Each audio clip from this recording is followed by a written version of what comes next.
wrong with me. And I had done this many times through many doctors. I could not get anyone to tell me what was wrong. In the end, what happened is I went on Rocephin for a month intravenously, and my doctor had told me, if nothing comes out of this, then we need to put you on some medication for depression. Well, after I had done this, my test was positive for Lyme. I was not crazy like I thought I was because I wasn't depressed, but I did have Lyme disease. My aunt, thank God, because it was all in his plan, she had gotten sent a brochure on the Beck protocol. So she told my mom, and my mom called me and said, I have the cure. So I was a little skeptical at first because I've never heard of this kind of treatment, I guess you could call it. But I said, what do I have to lose? My mom convinced me too. What do you have to lose? You've been on all these antibiotics. What do you have to lose? And I thought, you know, what do I have to lose? Nothing. I've been sick. I couldn't get any sicker. I was already sick enough. So I said, okay, let's try it. I stayed on my 2-hour. I stayed 2 hours for blood electrification. I was drinking my colloidal silver faithfully.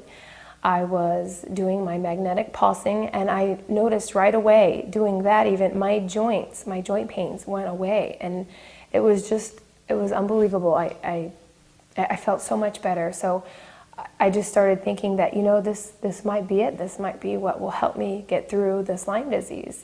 By Christmas time, this was from October to Christmas, I was feeling actually really, really well. I had energy. I felt good when I got up.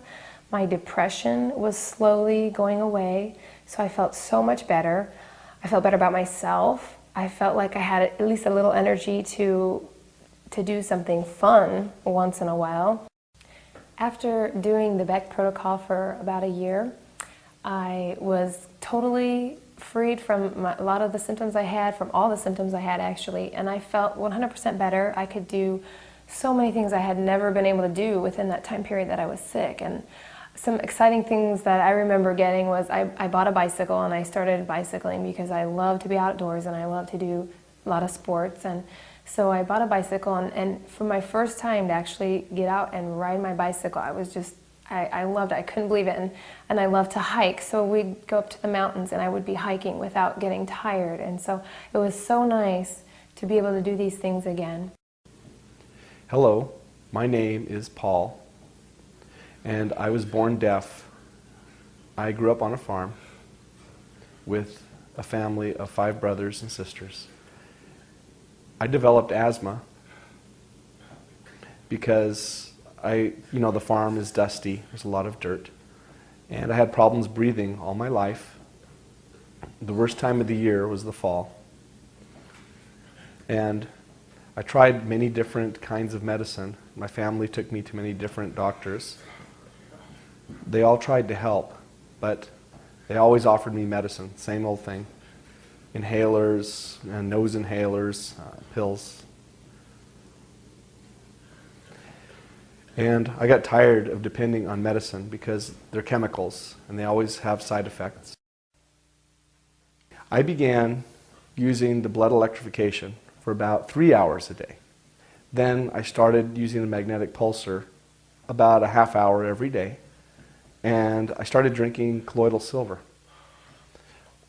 About every few hours I would take a sip, and I did that continued doing that for about 3 or 4 months. Then I noticed that my asthma started to go away. I felt strong. I didn't have to worry about going into a house where people had animals. And then I started drinking ozonated water later because I wanted to keep my health strong. I couldn't go into a house if the people had had a cat or dogs because it would bother me. Now I can go into a home that has pets, and I'm surprised because I jump for joy, and I'm so happy because now I don't have to limit myself, and I don't have to ask people, do you have animals? Another client came from Arizona. She had originally colon cancer. The colon cancer metastasized to the pelvic bone. They did radiation, chemo, did not work. They ended up doing a full colostomy, which is cutting out that whole section of the colon. They couldn't even do a resection 3 months later, the cancer came back, a tumor in her rectum and tumors throughout her pelvic bone and 14 nodules in her lung. They sent her home with 2 weeks to live. This is what the doctor said. They said, you have 2 weeks to live. She did not want to die. I give her a program. I mean, they come, they spend about 3 hours when they're out of town, and I say, look, this is the protocols you have to do. Here's the telephone number. Buy your equipment. It's done experimentally. We give full consent, and we do informed consent, so they know it's experimental. But when you're given 2 weeks to live, what does it have to lose? Took her vitamins, minerals, bought a juicer, water. Okay, she came to me the beginning of February with 2 weeks to live. She called me the end of May, the last week of May, and when she first came to me, she could barely talk. I can't breathe. When she called me the end of May, she said, listen, and she went, and she took a deep breath. The tumors in her lungs had been disappearing. She went to her pathologist, to her oncologist. They did not believe she was still alive. They did a complete test. They put her through complete body CAT scan. All the tumor in her rectum, which was a grapefruit-sized tumor, was gone. They didn't believe the CAT scan. They went up with a scope to look for it. It was gone. The tumors in the pelvic bone were gone, and all the tumors in her lungs were almost gone. She had 14 nodules in her lungs. They could not believe their eyes. This is now, what we're talking September, she is now cancer-free. Now, I don't know anyone with colon cancer, rectal cancer, bone cancer, and lung cancer not doing chemo or radiation still alive, and she is doing fine. Almost 2 years ago now, I was diagnosed with colon cancer. I had total blockage in my colon. They had diagnosed it and told me that in maybe 2 weeks they were going to have to remove it. And I had a friend of a friend who had been doing some herbal medicines. And I said, well, if we don't have to take anything out of my body, I'd rather do it that way. So I tried. I used some herbs and had remarkable shrinkage.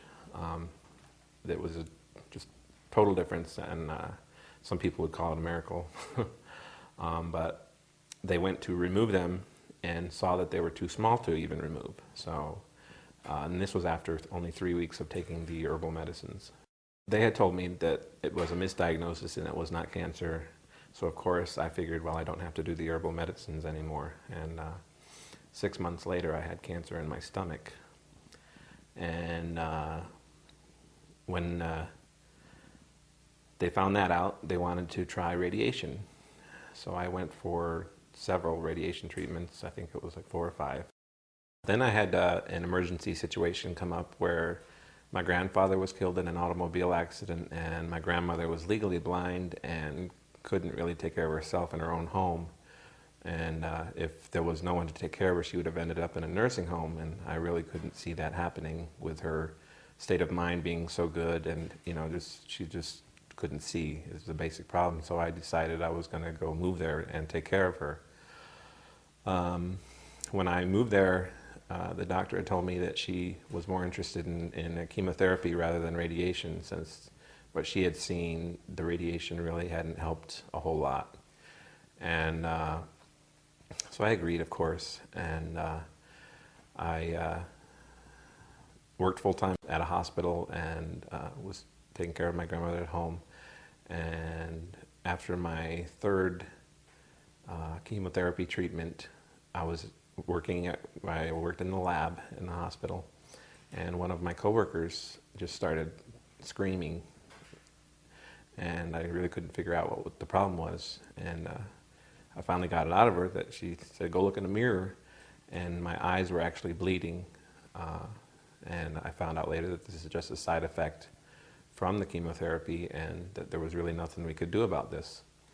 So the doctor had agreed that maybe the next dosage would be just a little bit less powerful. After the 4th treatment, I was also at work, and I collapsed. My heart had stopped beating and my lungs just stopped.